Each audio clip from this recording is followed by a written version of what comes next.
Welcome to the Midwest Blitz. It's college football comfort food for the Midwest soul. Now, here are your hosts, Coach Drew and Big Nick. Yeah, yup. Guess what, Coach Drew? It finally happened. What happened, Nick? Indiana has won the national championship in football before Purdue won the NCAA basketball tournament. It's a Christmas miracle. That is a Christmas miracle. Maybe next Indiana can beat the Purdue fans to the moon again. We'll talk about that on a different show, Coach Drew.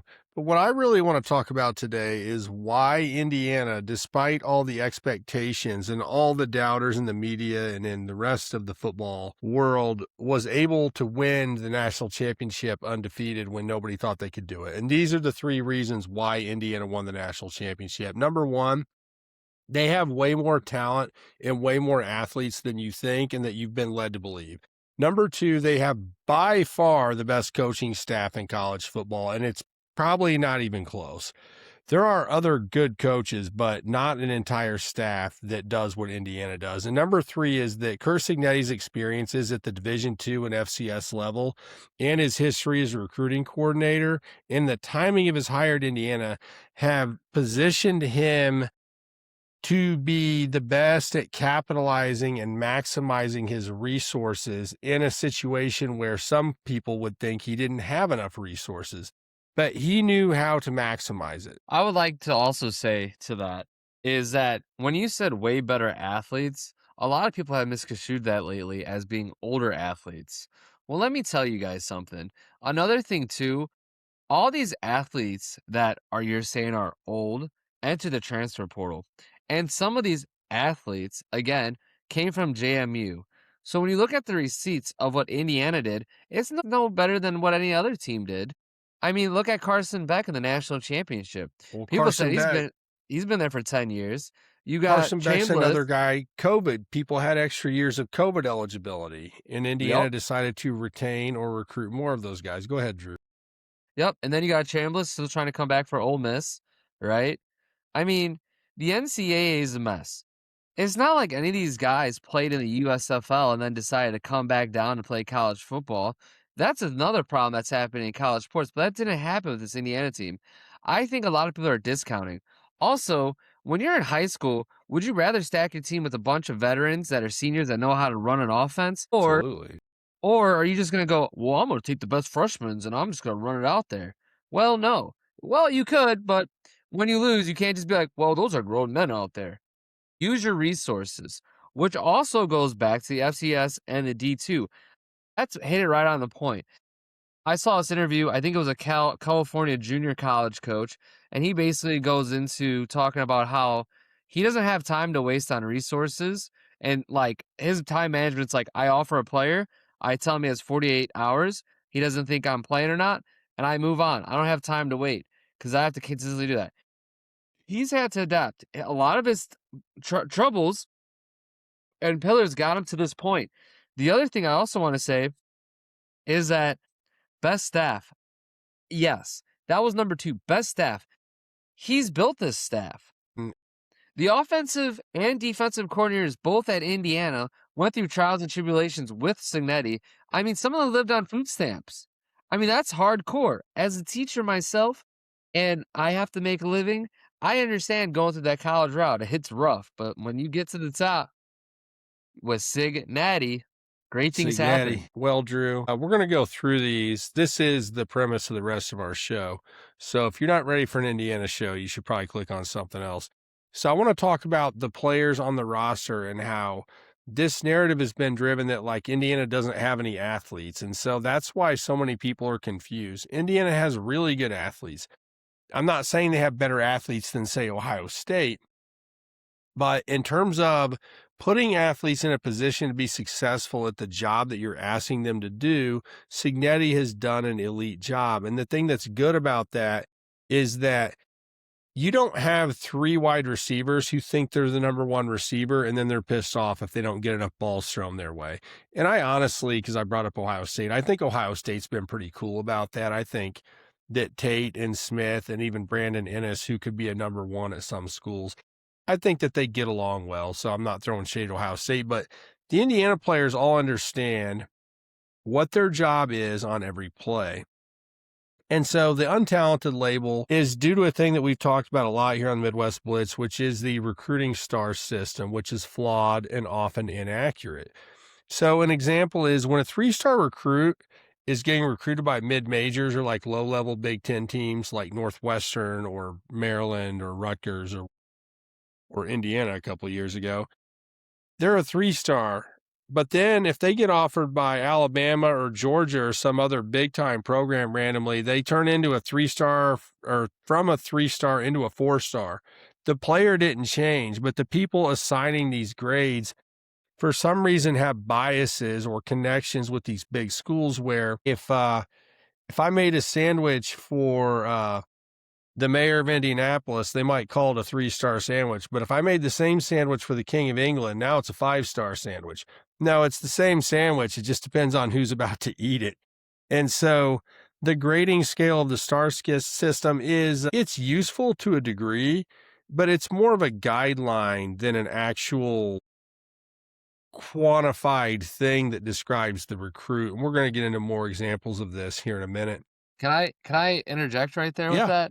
Sure. Because the initial database of why 247 started and On3 in different places like this was because back in the day, like when somebody was recruited, say a 5-star quarterback was coming, they're like, oh man, that's a 5-star? I didn't know he was a 5-star. When did we get this guy? Oh, he's from here. I wish I would have known him in high school. And so they kept dragging it and dragging it. And now that's kind of like where we're at in the whole like recruiting process. But again, it was given to give you an idea. That's the main thing here. Nothing is guaranteed. It's an idea. It's like a grade, okay? These people say they grade it, and they have trusted staff, and I get that, right? But, I mean, think about the NFL. Think about the NBA. Think about any major sport. When you say grades, numbers, all this stuff, we can go back to Jamarcus Russell going to the Raiders, right? Everybody thought he was the best person ever to play football at one point, right? Now we know different here now, but it's one of those things because somebody gave him a grade. That's not always the case, right?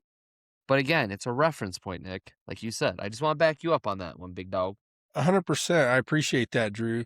So in football, every football team has 22 starters. Now, high school, lower levels, you have guys that start both ways. Every once in a while, you have a college player that does it, but you have 22 starters. In basketball, you have 5 starters. In baseball, you have 8 day-to-day starters, and then you have a starting pitcher that rotates. But the number of players, what I'm getting at is the number of players that you have to scout in order to field a football team is massively different than the other major team sports that we're all familiar with in America.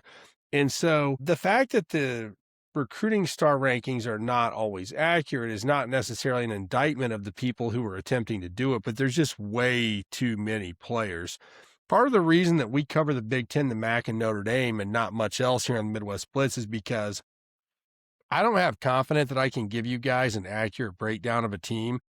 If the games are mostly played on Saturday and then we're going to record on Monday, I don't have enough hours in a day, especially while I'm working, to be able to watch all these teams and tell you what really happened. I can make things up, but that's not what we do here on the Midwest Blitz. We want to be honest brokers of football information here. And so, when they go through and grade these guys, they have some things they look at like height, weight, 40-yard dash time, what high school you played at, and all these things.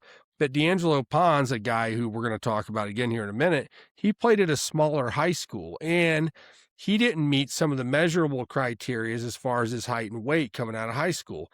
And so you end up with grades on some of these guys when they're 17 or 18 years old. Well, especially in the transfer portal era, when Pons came out, he was listed at 150 pounds. Pons is listed now at 173 pounds. This kid's put on at least 20 pounds of muscle, was a state high school sprint champion in the 100 and 200 meter dash. So he had elite athletic ability, had a high football IQ, as Fernando Mendoza shared with us, because Pons actually picked Mendoza off in a high school game back in the day when Mendoza was at Columbus High School. So you had the kid that had all these intangibles, but he was missing one or two things, which was height and weight. holy cow, Coach Drew redshirt the kid, get him in the weight room for a couple of years, and now he is able to potentially grow another inch or two and get beefed up, where now we see the guy, they say he's undersized, but he hits like a sledgehammer. And so that's the thing about these ratings. It's just a snapshot in time from people who are attempting to evaluate the player. Here's another one is you get a kid. All right, there's two players. I'm not going to say their names. We had a kid from the Indianapolis, two wide receivers who I scouted when I was coaching high school football and had film on. One kid from a big high school in Indianapolis, another kid from a medium high school in the Muncie area. The kid from Muncie caught 109 passes his senior year in high school.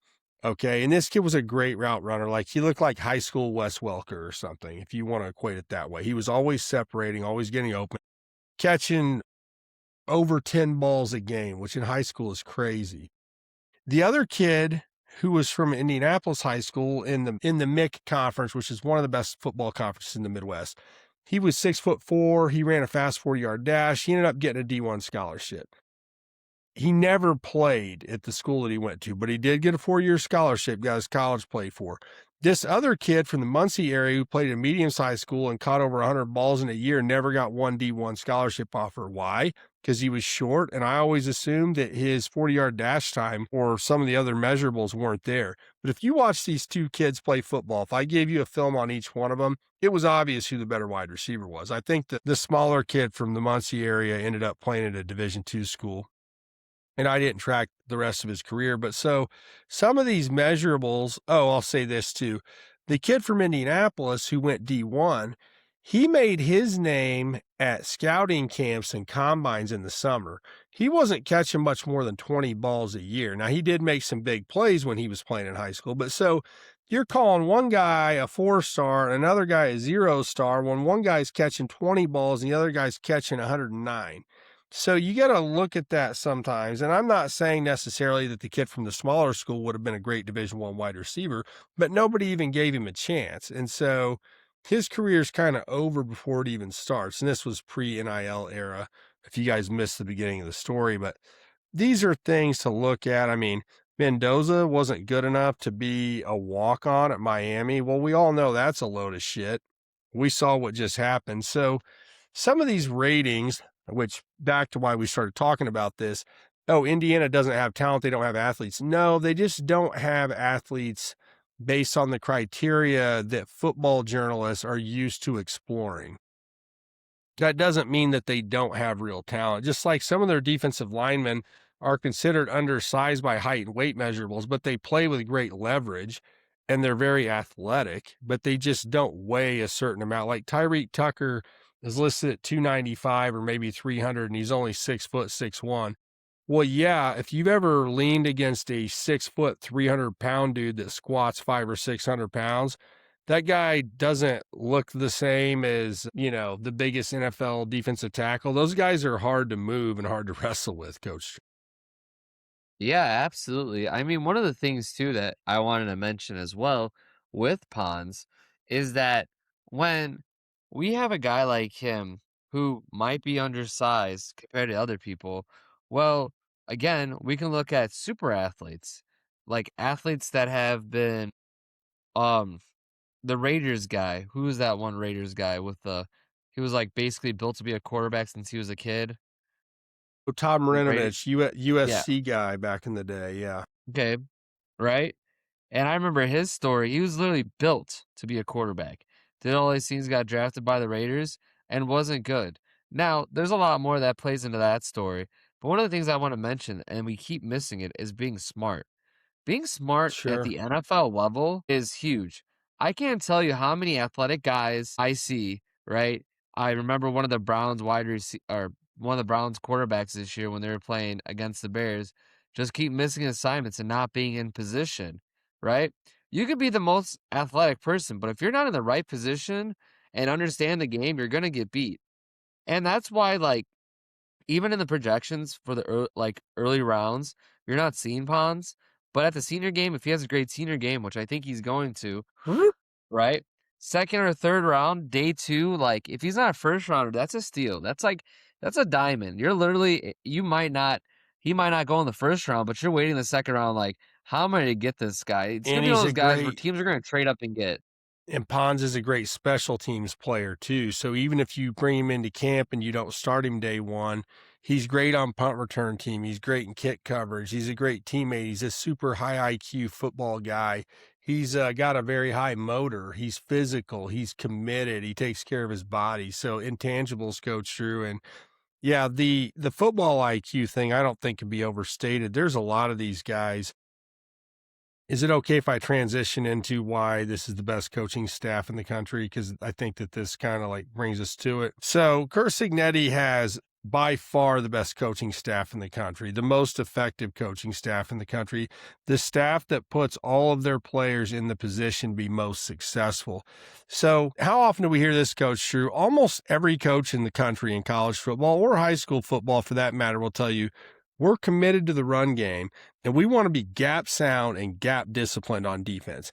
Almost every coach, every offensive coordinator, every defensive coordinator, every head coach will tell you these things at some point. Okay, well, saying it is not the same as doing it. And so that's the one thing that Indiana does is that the cliches that most coaches just say at press conferences, but when the game gets tough, we're just going to let our stud quarterback run around and try and make plays on his own and put the cape on. Indiana doesn't do that. Indiana protected Mendoza this year, and I love Mendoza. We're not taking anything away from him. But like Coach Drew said in the Miami game, there were some people that might have said, well, why don't they open it up and throw a little more? Well, they didn't want to expose Mendoza to get hit more, and they trusted their offensive line and their running backs, and they made you respect and defend the whole field. And so Signetti's last 5 or 6 quarterbacks have all been all-conference, all-American, and then a Heisman Trophy winner this year, obviously. So it's one thing to say that you're teaching players, developing players, and implementing schemes to take advantage of their talents, but this coaching staff from top to bottom, from the strength coach who just got hired by the Tennessee Titans, unfortunately, there was a synergy and a togetherness where they all knew what they were trying to accomplish, and the coaches were really good at teaching the players the concepts that they needed to understand. And that includes guys that were number 2 on the depth chart, like Ndukwe, who came in when Stephen Daly was out and had a great game against Oregon. And he was not a guy who played a ton during the rest of the regular season or who was a high star recruit coming out of high school or anything. But everybody understands what they're supposed to be able to do, and the coaches aren't asking you to do something that you're not physically capable of doing. Even if your job is just to play outside contain on this play and make sure the running back doesn't get outside of you. They don't put somebody in that position unless they think they're capable of fulfilling that assignment.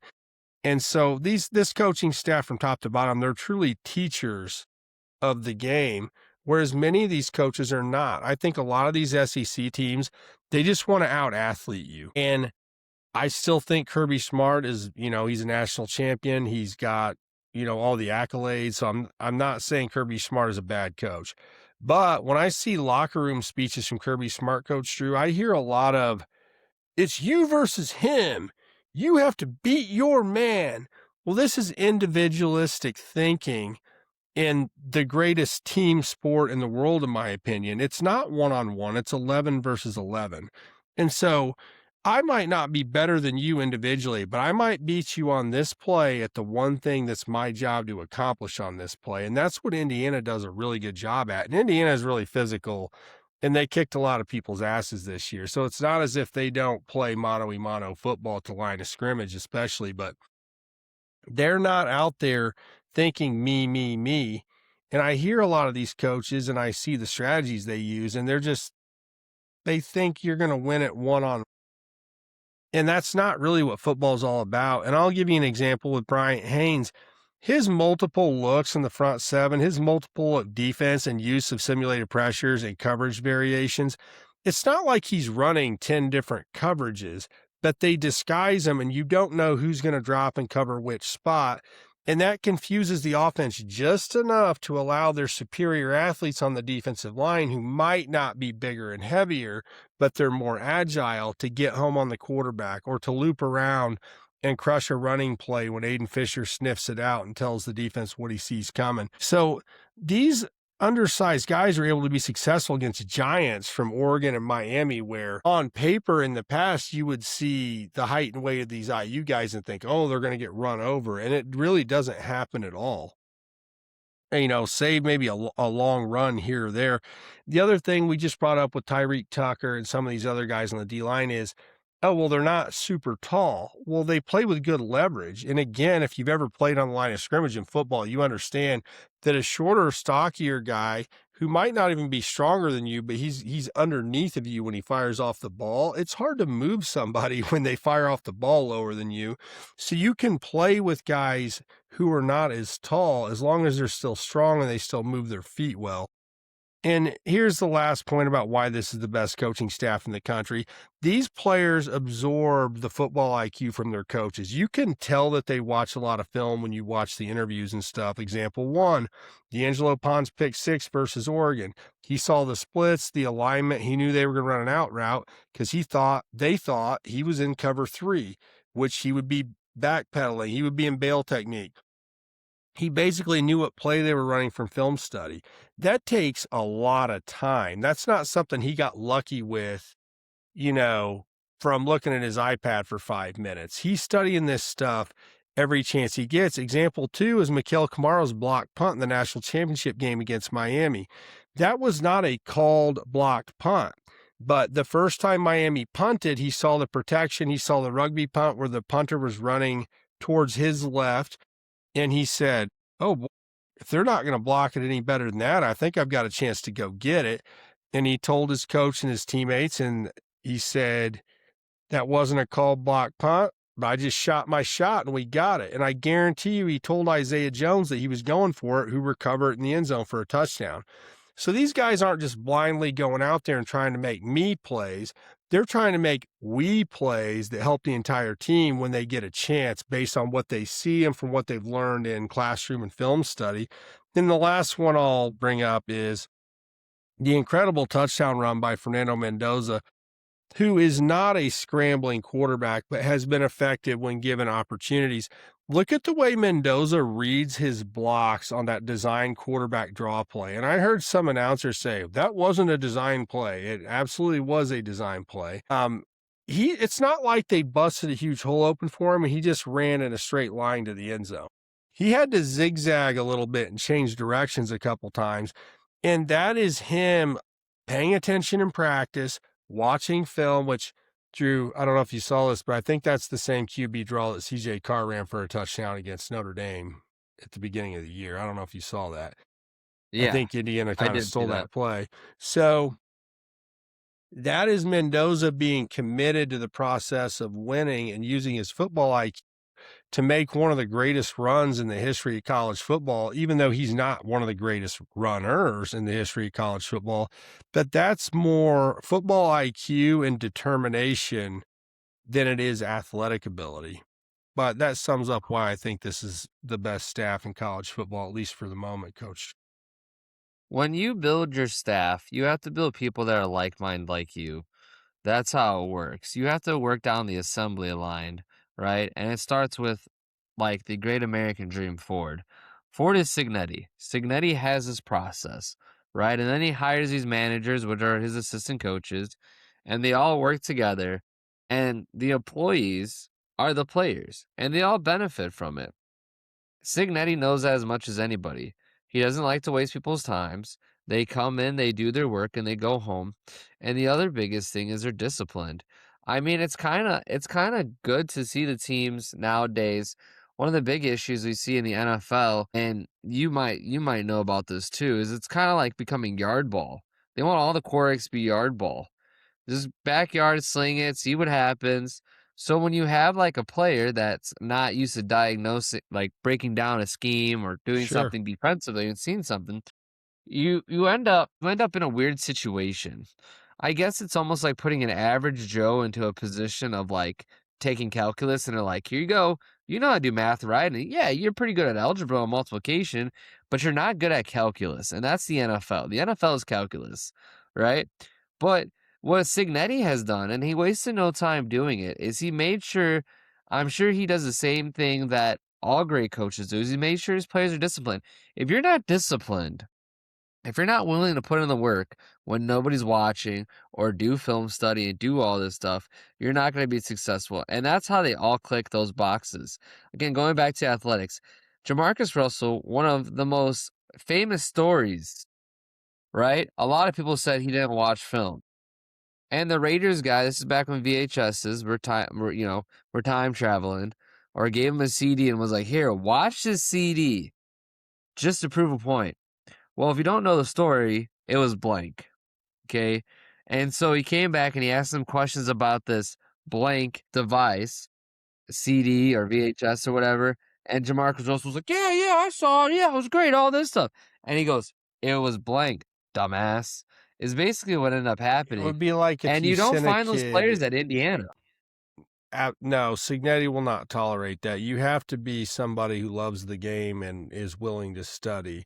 I'm not sure what his litmus test for that is with guys as he brings them in. But I think if you talk, I mean, you know this from coaching, and I know this from coaching. If you talk to a kid very long, you can tell if they love the sport that they're playing or if they're just kind of there to be there. And there's some guys that are there to be there who have talent potential that can be developed. But a lot of times the kids that don't love the sport are really hard to teach. Their ceiling, I can see a kid's ceiling. There was a kid who actually was very physically talented who I coached in high school football on the defensive line one year. He was a big, strong kid and he could move. And it wasn't because he had been in the weight room. He was just an athlete. I mean, he had near Division I level ability. And I mean, this kid would not do one thing I asked him to do, like ever. He thought he was an all-pro guy. He was going to get a sack or a tackle for loss every time. Wouldn't fight a double team. Wouldn't take on a kick-out block. Wouldn't take on a trap block. Just, he was just hero ball. He was Kobe, but he was at defensive tackle. And it's just, dude, I'm shooting my shot every time. And he had the talent to play as a freshman the year that I coached him. I didn't put him on the field one time because I knew he would let his teammates down as soon as something difficult happened. We had other guys that were willing to do their job. And like I said, he was only a freshman. He ended up being a good player on a team that went to a state championship game. I don't know if he played in college or not. But yeah, when I saw that kid, I knew what the peak of his potential was. And it wasn't to the moon or to the stars. It was like feast or famine. Well, we didn't need feast or famine because we had a good team. So it must be something like that Signetti sees, or where when he talks to a recruit and he realizes like, well, this kid doesn't sound like he studies very hard, or this kid's not from a football family, or this kid's not, which Fernando Mendoza is not from a football family either. But you see what I'm saying? Signetti must have his clues that he sees because, yeah, they don't have any stupid players on their team, not ones that get on the field. And you can see it in press conferences. Obviously, we've heard Fernando Mendoza talk a lot this year. He's the Heisman Trophy winning quarterback, and he's we know what Mendoza has a that great many LinkedIn quarterbacks page. don't have. Yeah. Signetti read that LinkedIn page. He definitely read his LinkedIn page. He goes, this is my quarterback. If he could write this LinkedIn page. Go Hoosiers. Yeah. Okay. We've talked about this about sports because we always have sports conversations. Not always about college football. We talk about other things. Gosh, we're not just robots here. Jeez, we do other things. Gosh. Anyways. I don't, but Drew does. Back to the podcast. So, the biggest thing, okay, they interviewed Signetti. I'm just gonna call him Signetti now. He's not Signetti. He's Signetti. Signetti. Yep. They interviewed him, and he's like, talks about if this was a movie, like how cool it would be. He'd be like, yeah, that was a cool movie. Like shakes them off, basically. Hollywood has basically made it seem that you show up to a facility, you see the coaches working the players really hard. They're working out extra. They're doing all this extra shit. They go on game day and they execute and they win the trophy every time. And your team wins the Super Bowl, national championship, World Series, NBA Finals. And then that's if you're cool. You make like a Disney movie or something, or you end up on a 30 for 30 on ESPN about what could have been. And, greatest it ever was. It's like, you hear about these stories all the time. Caleb Williams, I'm going to use him because it's a recent one. I got some other ones in my bag, but I like going to Caleb Williams. Caleb Williams had a phenomenal year this year because he had an offensive coach that sat down with him in the film room and did everything. His rookie season, I will say this again, he was in because he went to Oklahoma and he went to USC. I hate both those programs, but he went to both those programs and he had a coach with him that knew what he was doing, taught him how to be a quarterback. He went to the NFL and he goes, "We're not watching film, or no one's forcing me to watch film. It's just kind of like, yeah, just do your thing. You're a pro." And That's so insane. when Ben Johnson takes over, Ben Johnson comes in, and this is probably similar to Signetti. Signetti came over and he was like, "This is our weight room. This is what do you guys do to work out?" He's like, "Yeah, we do some stretches over here. We move some weights." And he's like, "The fuck you do?" he goes, "All right, we're changing this shit up now. I'm not gonna waste your time, but we're not doing this." I mean, it is kind of crazy. It's like it gives you this Hollywood feeling. Any team that's your favorite, you're like, "Oh man, they're doing all great. They're doing all great." And then you get that 30 for 30 or get that insider like, "Oh, Eloy Jimenez doesn't want to go play catch." And they tell him like every 3 hours, like they tell him for 3 hours to go work out. And he just goes, I'll do it. And doesn't do shit. Then, How does a baseball player not want to play catch? That makes me sad. well, then he goes play outfield and he doesn't play catch either when the ball comes. So yeah, there's a lot. I mean, the White Sox, okay, growing up watching the magnificent five White Sox do all these crazy things, and there are good stories come from that. And then you look at the 2021 White Sox, Tim Anderson getting knocked out, Lewis Robert always getting a hamstring injury, Eloy always getting a hamstring, Mancada. They always blamed Mancada. the medical staff, right? And I do agree. The White Sox are behind the ball on the medical staff, all right? And I'm going to bring it back to Indiana because it's Indiana time. But it's just one of those things where it can only be the staff's fault for so long. Right. Well, let's we'll pivot slightly. I like what you're saying. So if you ever seen Rocky 4 where like Ivan Drago had the high-tech new techniques and he had all the machines and it was all measured and calculated, and then Rocky's like swinging an axe and he's like carrying a log up a hill and doing all the old school stuff. Signetti's strength coach, who unfortunately is leaving, but Signetti's approach to physical player development is not to make them do more. It's just to be efficient with what you're doing. So instead of being the Rocky way of just like sweating till you die and all this, it was more calculated and worked really well. That's what helped keep them healthy for the whole season. I mean, this is why the Tennessee Titans hired the strength coach away and paid him so much money he couldn't refuse the offer, is that they saw how healthy Indiana stayed the whole year and how resilient their players were to hits and injuries. And look, maybe Miami's as physical as Indiana, and maybe Oregon's as physical as Indiana. I'm not trying to be, obviously I'm a naive fan, but I'm not trying to say nobody else is good and nobody else is strong or fast, but like, nobody's really more physical than Indiana, and Indiana stayed healthy, crazy healthy for the last 2 years at most key positions. And then Surratt getting hurt this year was like the biggest blessing in disguise because that allowed the emergence of Charlie B from Tennessee, who's going to be a stud for the Hoosiers next year.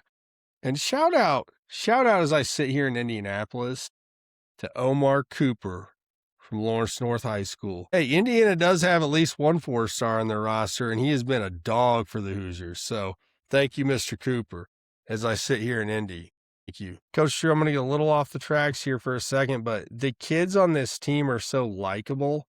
I'm going to sound like a grandma now. They're such nice young men. They try so hard. They do all the right things, but like that kind of is this team. Oh, you gotta say, you let them date your daughter. That's when you age yourself. Okay, well, I'm not there yet, but yeah, these guys.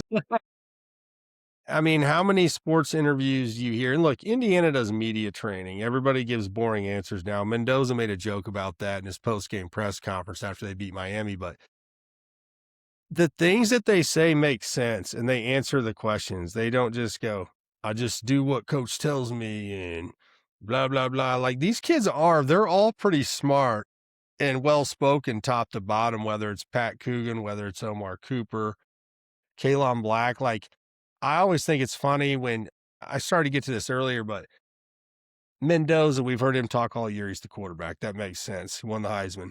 But then when they have the post-game pressers, Mendoza and Aiden Fisher are like a normal 2. And if they have a third guy, I always consider the third guy to be like the new addition to the press conference. And then like it was Surratt a couple times, and then Surratt didn't even get to talk a couple times. And not to pick on Surratt, the Waffle House, love the Waffle House, but when the other guys, they might sit there for 30 minutes of the press conference, and then when they get a chance to talk, they have something to say when they get a chance. Like you can tell they're thinking the game. They're excited to be there. They're excited to contribute. They're excited about their teammates. They celebrate each other's success. It's just such a fun thing to watch as a sports fan. It is a beautiful thing, isn't it? This whole process and these players, I mean, Pat Coogan from Notre Dame. I mean, Charlie Becker from Tennessee. Like you look at Big D. these players and where they came from. You look at Mendoza, like we've talked about it, and he's won the Heisman. Like I've said that this is like the triple crown for Indiana: a Heisman winner, national champion, and Big Ten. I mean, that's a triple crown. And then you get a bonus. Mendoza goes #1 overall. And the funny thing about this whole thing is a lot of people are like, well, you guys think Jackson Dart isn't better than Mendoza? Well, Jackson Dart also has a year in the NFL. Let's start there. And number 2, the other thing that I want to mention too is I like all the fans are like, yeah, he won the Heisman, the championship. Wow, how hard is this to like figure out? Like it's just like people are like in this like weird denial. Like people are just coming out of this coma and they're like, what do you mean Indiana guy can get drafted first? Or they're like, even when they're talking about the guys like Fisher and Pons and everything. I got one for you. So when asked about before the Alabama game, they asked Signetti if his players were reading about the Alabama legacy or something. And Signetti said, I'm sure you know way more about Alabama's legacy than our 20-something-year-old players do. Well, now that Indiana won a natty, won the Big Ten, Heisman Trophy, first overall pick in the draft, these young kids, Coach Drew, they're not watching old NFL films like I am. Now Indiana's just legit. So the media will continue on some level to paint Indiana as this new success story. In modern social media culture with these recruits, dude, 2 years is a lifetime. They don't care what Alabama did 25 years ago. They don't care what Indiana did 25 years ago. They see what happened last year. And Alabama and some of those schools still carry a lot of cachet, don't get me wrong, but this Indiana's a shitty football program thing. It doesn't matter anymore. Not as long as Signetti's there, not as long as Bryant Haynes is there, not as long as Mike Shanahan, the OC, is there. So the culture has really been reset. And fan of the show, Michigan Mitch, said something to me early in the year about the Indiana culture could seep back in, the old Indiana culture. And I told him, I don't think that's going to happen because the JMU guys being there with Signetti and the whole coaching staff basically rolling over with Signetti to Indiana, it washed out all the old stuff, all the dark memories, all the painful losses. There is a thing about losing close games. And when Indiana had good teams, they would just never quite pull through against the big teams for the most part. And none of that matters anymore. There's not a student on campus. Nobody close to the program cares about that. And these kids, like I said, the kids you're recruiting, they're oblivious to all that old stuff. I mean, 2 years ago is ancient history now. 2 years is ancient history. I mean, I remember one person's like, you compare a video game to real life. Well, last year, everybody said that if you played as Indiana's football program, that's the hardest football program to play as in the video game and win it all. And now it's like that's a joke. And then the other one that they also failed to talk about too is Kennesaw State. That team won their conference, and that was another one that was getting rid. So these teams now, like Kennesaw State had a great year. I think they won their bowl game too. Yeah, that's what I'm saying. Like they had a great year, but like last year, when you're looking at college football, they're like teams to pick that are going to challenge you in dynasty mode. They're like Ball State, Indiana, Kennesaw State. So I guess Ball State's gonna win the MAC next year. You might have heard that here first. We're just gonna give an early prediction. Fingers crossed. I mean, what did we hear? Ball State Ohio State and Alabama have never all been out of the Final Four at the same time. I mean, it's just a matter of time before Ball State comes through. These are just That's pretty facts. funny. Well, it is a fact. Well, Indiana is also undefeated against Alabama and Oregon. Those Yeah, are facts. and a lot. I mean, it's gonna be crazy. I mean, we were talking about this earlier, and I said, Nick, we started a podcast together, and then Indiana wins. That's all it took. And I would have done this 10 years ago if I would have realized that's all it took was for me and Drew to start a podcast. We should have done this. We didn't know each other 10 years ago. That would have been a little bit of a hindrance. Coach Drew, do you mind if I move on to Signetti's experience in recruiting and how that really kind of tied the bow on this whole thing?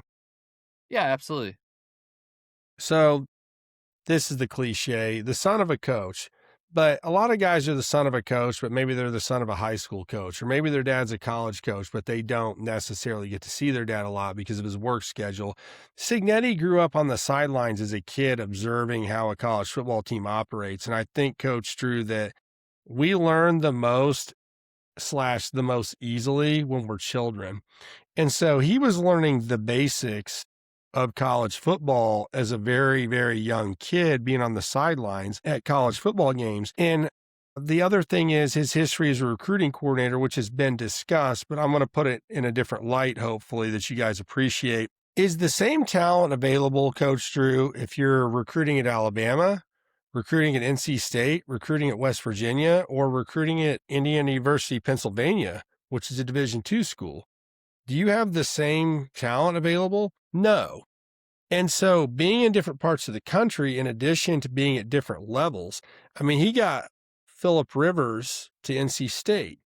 Phillip Rivers, obviously a Hall of Fame guy who's a grandpa who's 44, 45 years old, who is able to step in and look respectable in an NFL game. You know, that guy's a stud. That's not necessarily the same guy that would have gotten recruited at West Virginia or Alabama, or certainly Indiana University of Pennsylvania, no affiliation to IU Bloomington, of course. So imagine it this way, football fans. Imagine grocery shopping with different budgets and at different stores. A great cook could have a blank check at Whole Foods or $25 at Walmart and figure out a way to make you a great meal. And that's Curt Cignetti. Some of these coaches can only cook a good meal if they have a roster too deep with 4 and 5 star players. So my question is that really cooking, or do they just order carry out from a 5-star restaurant? This man can cook. Curt Cignetti is a chef. And this is the SEC formula. This is the old way of college football. Well, we're just going to stack our roster with bigger, stronger, faster guys than you.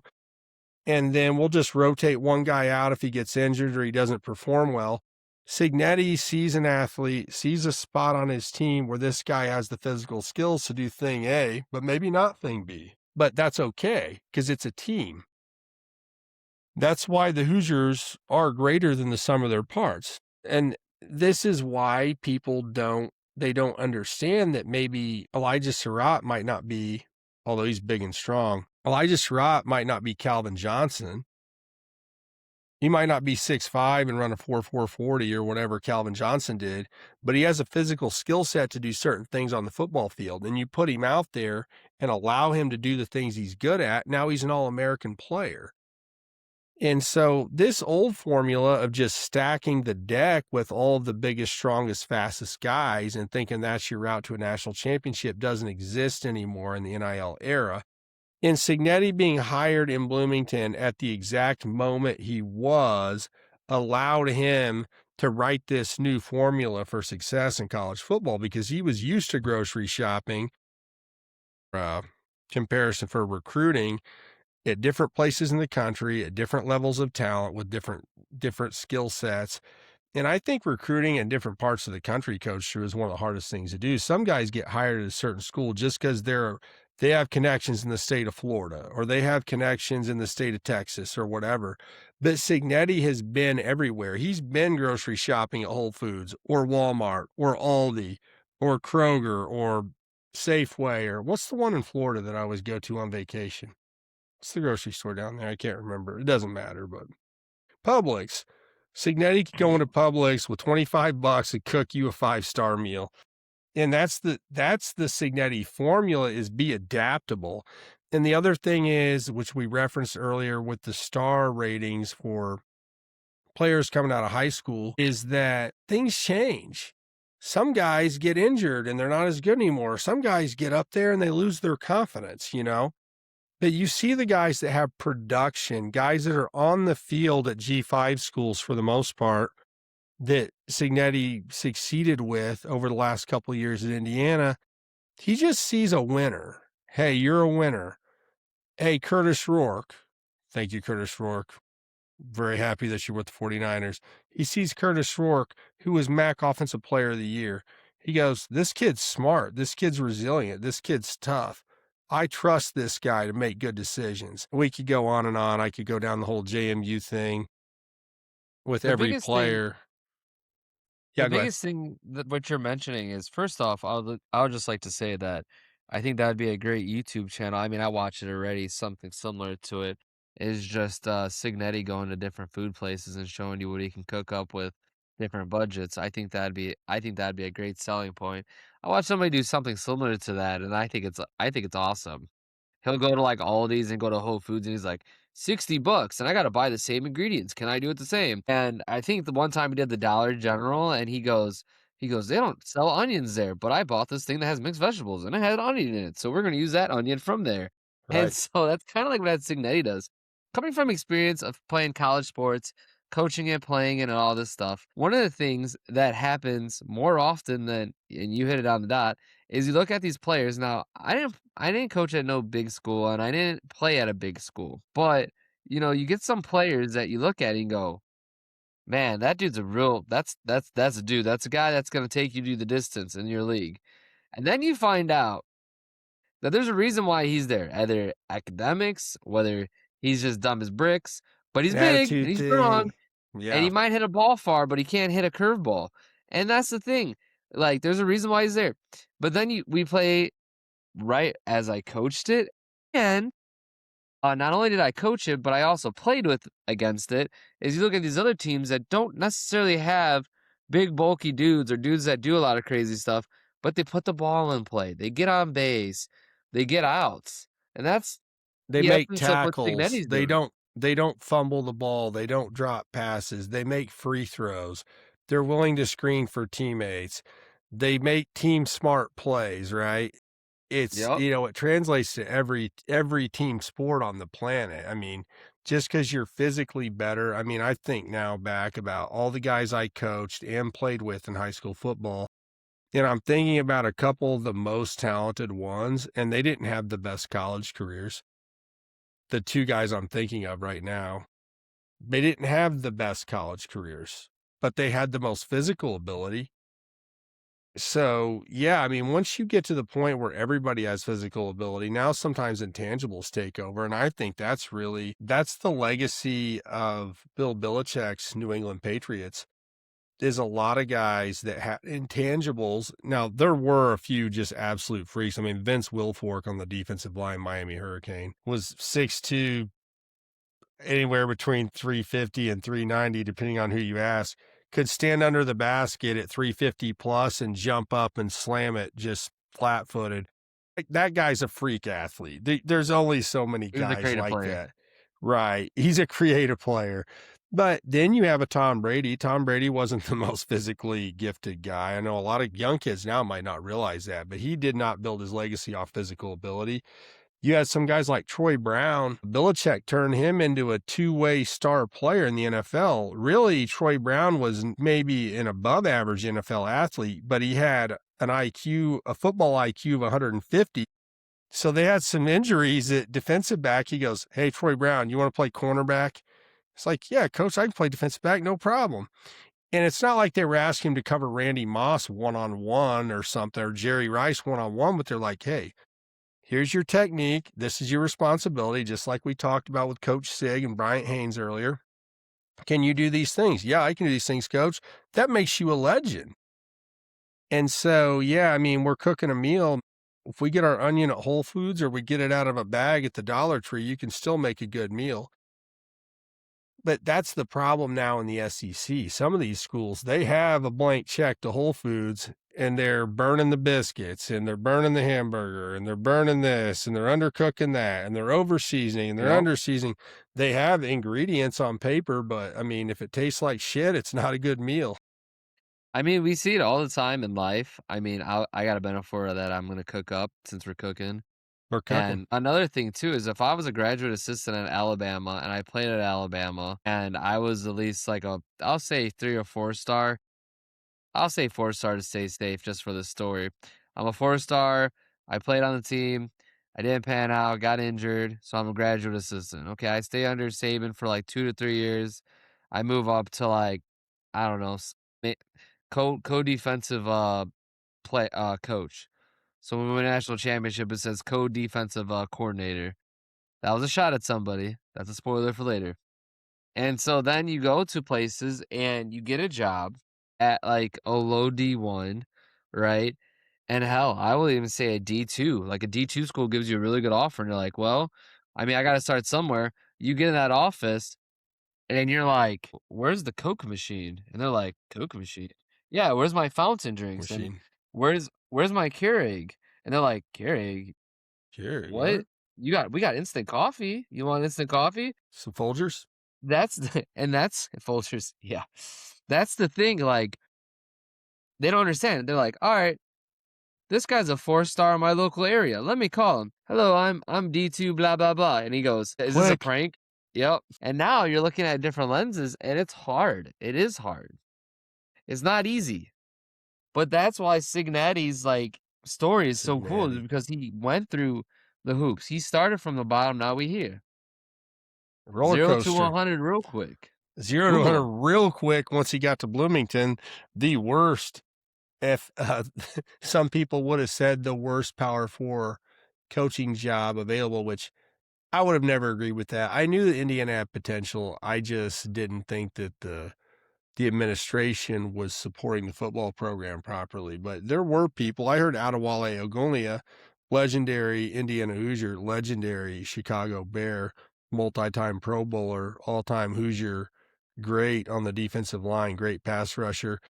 And he was at one of the playoff games and he said, I knew that with the alumni and how passionate they were about sports, it was possible for Indiana to achieve at a much higher level. He didn't say he thought they could go undefeated and win the Natty, but he's like, he always felt like it was a sleeping giant and he always came back and supported the football program. And now that's paid off for Wale Ogunleye, who is literally an African prince. If anybody didn't know that story, look it up. It's pretty badass. He's an actual prince.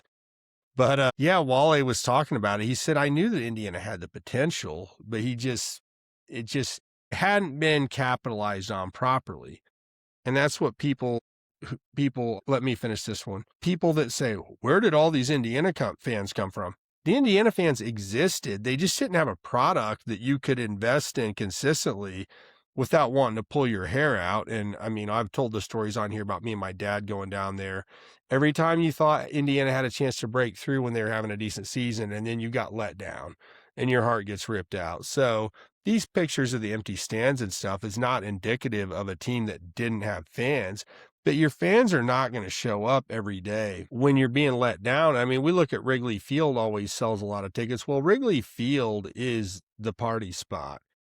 Not everybody at Wrigley Field, when the Cubs struggled for all those years, were there because they just loved Cubs baseball. It's because it was the trendy thing to do, and it's a fun party spot. Mm-hmm. Anyway, Coach Drew. Yeah, all the bars. No, I was gonna mention about Signetti. He's Signetti. He's like he finds gold at Indiana, literally gold. Probably it's probably backed by gold. Yeah. The people that are at Indiana had a lot of money, and with the NIL, opened it up and made it easier for Indiana to do this. Now, wait, it gets better. Okay, he just didn't go out and buy random players, and when I mean buy, I mean NIL money. So let me tie this together. You get a rich person's kid who's only known Louis Vuitton, Gucci, drove sports cars and all that. You give them $1,000 to $2,000 budget a month. right, compared to their $10,000 budget a month, and they'll look you in the eye and go, "What do I eat? What do you mean I can't eat steak and wine every day? What are you talking about?"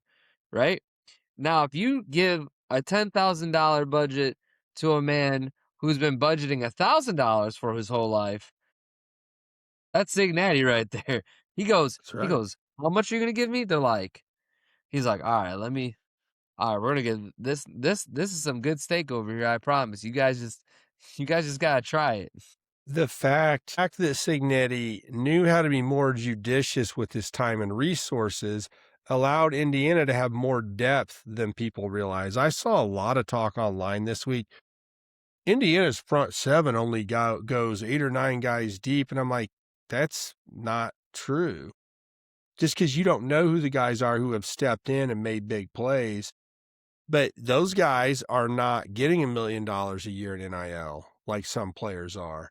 But they're happy to get what they're getting and have an opportunity to go out there and make plays. And yeah, this is just new, Coach Drew. It's a new paradigm. Can I do a couple questions with you before we wrap up? This feels like the beginning of a Midwest goodbye. It is. I was just looking over our notes just to make sure we got everything. Coach Drew, is Fernando Mendoza the most clutch quarterback in college football history? And if not, who else could it be? I mean, there's a few I can name, but not of recent. This guy has definitely gone off for the Hoosiers. I mean, go ahead, Nick. What's your angle you're working here? I know you're working something. What do you, a Cam Newton, a Tim Tebow? Those are two guys. Joe Burrow, maybe? I don't know how many come from behind. I know he did have multiple come from behind victories, did Joe Burrow. I know Tim Tebow did also, and Cam Newton's called Superman for a reason. But who could you really say made more clutch plays, especially after the touchdown run that Mendoza had in the Natty the other day? I mean, I guess the point is that Mendoza is cemented as a college football legend for all time after this run. He's not just another guy that won the Heisman. And regardless of how his NFL career goes, which I think could go well, paired with Tom Brady, his hero with the Raiders. Just want to throw that out there. But you easily can make a case for Mendoza being the most clutch quarterback in college football history. Yeah, no, Mendoza, that run was that's gonna be great for the Hoosiers too. Is you're gonna see him juke, and then for you and me and people that actually watch the game are gonna be like, he didn't do a spin, and then he jumped over a guy, and then went airborne, and then did like a somersault. And That's then not they're what going to show happened. it, and you'll be like, oh, God, he did do those things. It's Yeah. crazy. It's crazy, man. I mean, he cut right. He cut it's just crazy. The athleticism he had to show in that last play or that 4th and 5. Many of you guys don't know this. I don't know if we haven't talked about this on the show yet because this is our recap. But I was Yeah. having some technical difficulties, and I saw that I got it back on when they scored and they showed the replay. I was like, oh, that's dope. But I didn't know. I knew when I started having technical difficulties, it was 4th and 5. Then the timeout happened, which was a mishap. And then my TV cut out. I had to fix it. And then I turned it back on and he scored. I was like, oh, they got the first down and then they scored. No, I didn't know that was the same play sequence. It was crazy. That to me is just, yeah, clutch for sure. I mean, and the Cooper earlier to Penn State, ice in your veins. That's straight ice water, man. I got another one for you. Before I ask you the last question that I had, something similar happened to me with Caleb Williams' touchdown in the Bears game, where he runs backwards, turns around, slings it to the back corner, and Kmet caught it. I left the room, and then I think maybe my phone went off, and I was like, hey, phone, stop, or whatever. But I knew it was a clutch moment, and I could hear, who's the announcer from Chicago that was doing the game? Tirico. Yeah. Tirico, Mike Tirico. I could hear Mike Tirico screaming touchdown, but I think I was warming up some food, so I kind of missed it. And then I come back, and they're doing a slow-mo of the play, and I was like, holy crap, he just made that throw?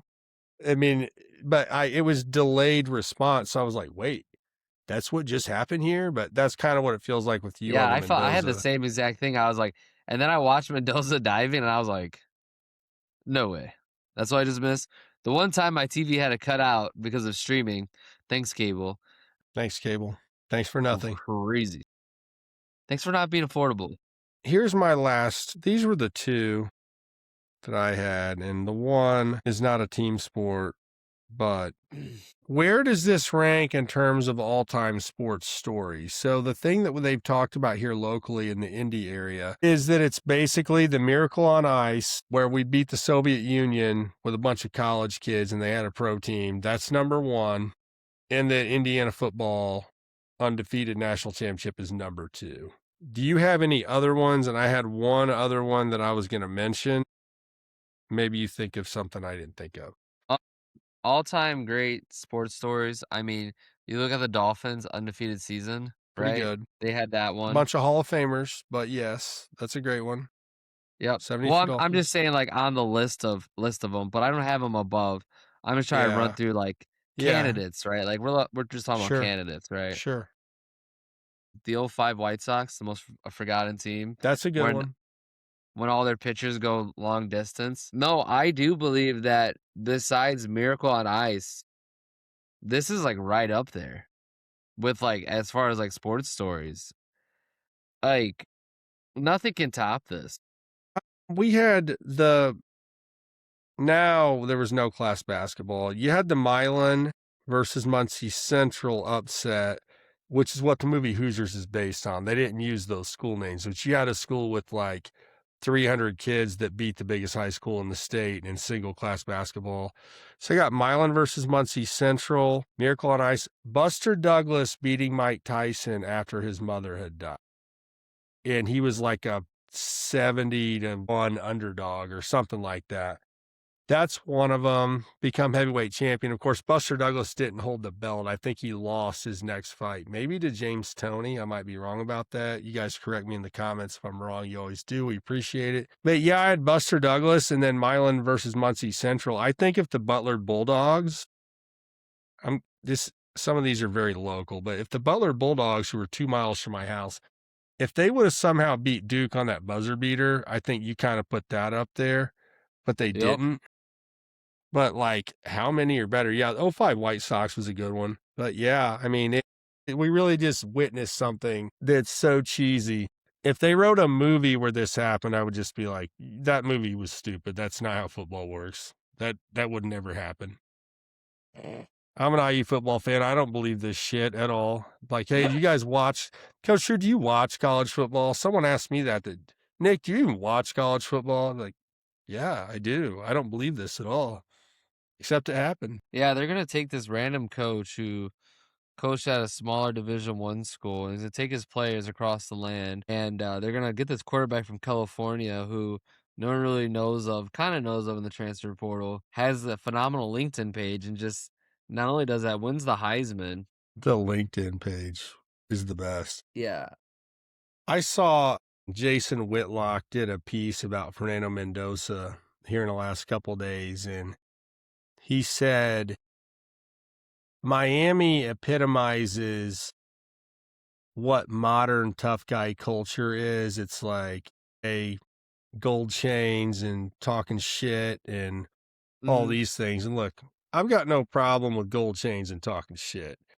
But Mendoza is like, I'll put it this way. Mendoza is like, if you watch the Avengers, everybody has their favorite Avenger, and Mendoza's like Captain America. He kind of is like the Boy Scout, but then when it's time to roll, he's going to whoop your ass. But he kind of looks like the pretty boy. Oh, like he's not mean enough. He's not tough enough. But then when it's time to ride, it's time to ride. And Mendoza's up there with anybody.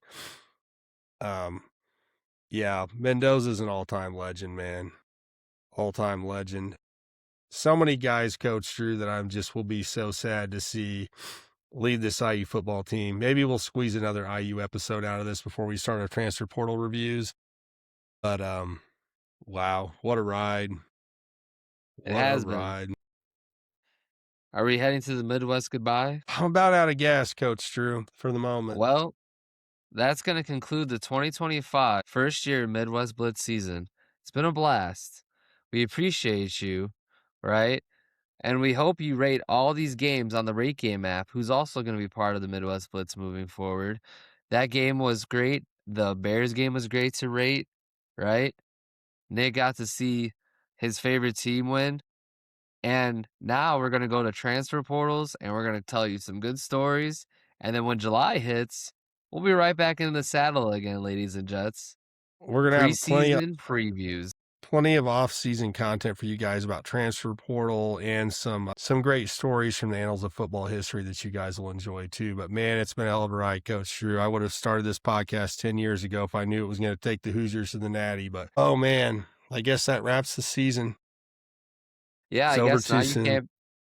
I guess you can't be mad at me, not because Indiana won, but because when we first started, you said, "Don't waste my time." Drew, you have not wasted my time, buddy. I will tell you that. Well, I think we should just end it there. I think that's the farewell.